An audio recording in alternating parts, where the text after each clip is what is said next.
Come back dear student to science study channel. तो dear बच्चों, आज का जो हमारा टॉपिक है वो है रेस्पिरेशन।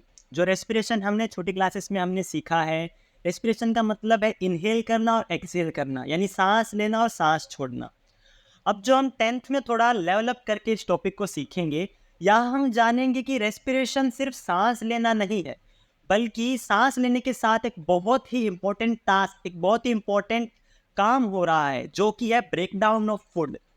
तो यहाँ आपका जो प्रॉपर डेफिनेशन बनता है वो क्या बनता है? The process of break down of food to release energy is called respiration. हम जब सांस लेते हैं, उस सांस लेने के साथ एक और बहुत महत्वपूर्ण काम हो रहा है।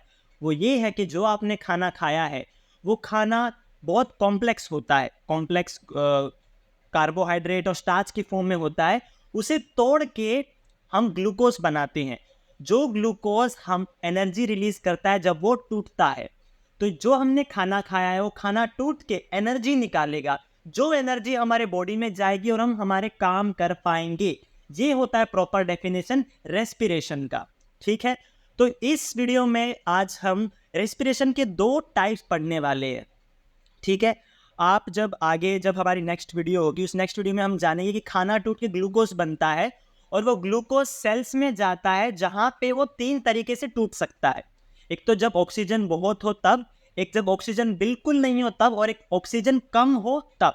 वो हमारे अगली वीडियो का टॉपिक है, ग्लूकोज कैसे कैसे 3 टाइप से टूटता है। बट इस वीडियो में हम देखने वाले हैं कि रेस्पिरेशन के 2 टाइप हैं, एरोबिक रेस्पिरेशन और एनएरोबिक रेस्पिरेशन। एरोबिक से आप समझिए जिसके अंदर एयर, यानी जहां मेनली तो ऑक्सीजन हो, वो होता है एरोबिक। अगर आपके respiration, the respiration break down of food, respiration का मतलब ही होता है ब्रेक डाउन ऑफ फूड, यानी फूड का टूट के एनर्जी बनाना। जो रेस्पिरेशन ऑक्सीजन की प्रेजेंस में हो, यानी ऑक्सीजन भी हो, रेस्पिरेशन हो रहा है, खाना टूट रहा है ऑक्सीजन की प्रेजेंस में, ऑक्सीजन है, तो उसे कहेंगे एरोबिक रेस्पिरेशन।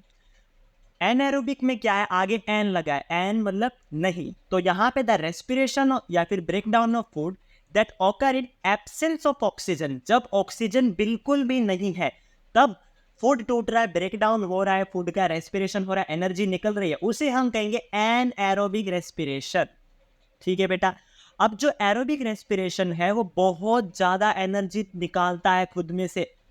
किसके मुकाबले? एनएरोबिक के मुकाबले एरोबिक में ज्यादा एनर्जी निकलती है।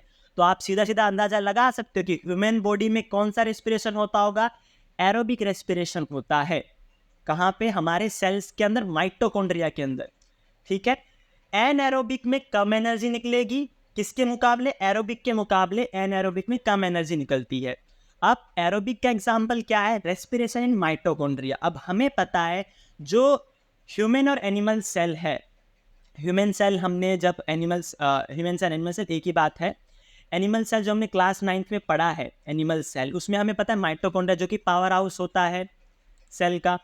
अब माइटोकॉन्ड्रिया में जो रेस्पिरेशन होता है वो होता है एरोबिक रेस्पिरेशन, को वहाँ ऑक्सीजन चाहिए।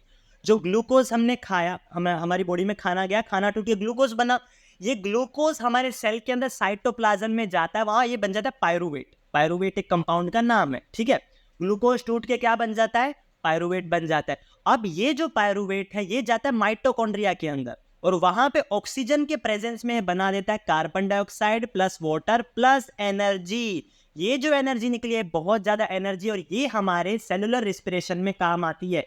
सारी सेलुलर एक्टिविटी में ये वाली एनर्जी काम आएगी। इस एनर्जी को एटीपी के फॉर्म में माइटोकॉन्ड्रिया बदल देगा। जो हमने क्लास 9th में सीखा है कि माइटोकॉन्ड्रिया एटीपी के फॉर्म में एनर्जी जनरेट करता है, वो ये वाली एनर्जी को एटीपी में बना देता है।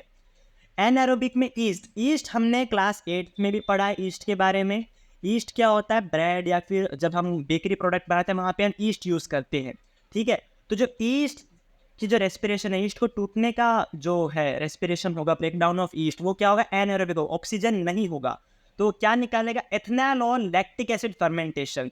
यहाँ पे मैं कहूँगा कि आप लैक्टिक एसिड फर्मेंटेशन ना लिखें, सिर्फ इथेनॉल और वाटर का वो लिख लें। यहाँ पे सिर्फ लिखिए इथेनॉल और वाटर प्लस CO2। ठीक है, लैक्टिक एसिड आता है जब लैक ऑफ ऑक्सीजन होती है। ठीक है, थैंक यू वेरी मच।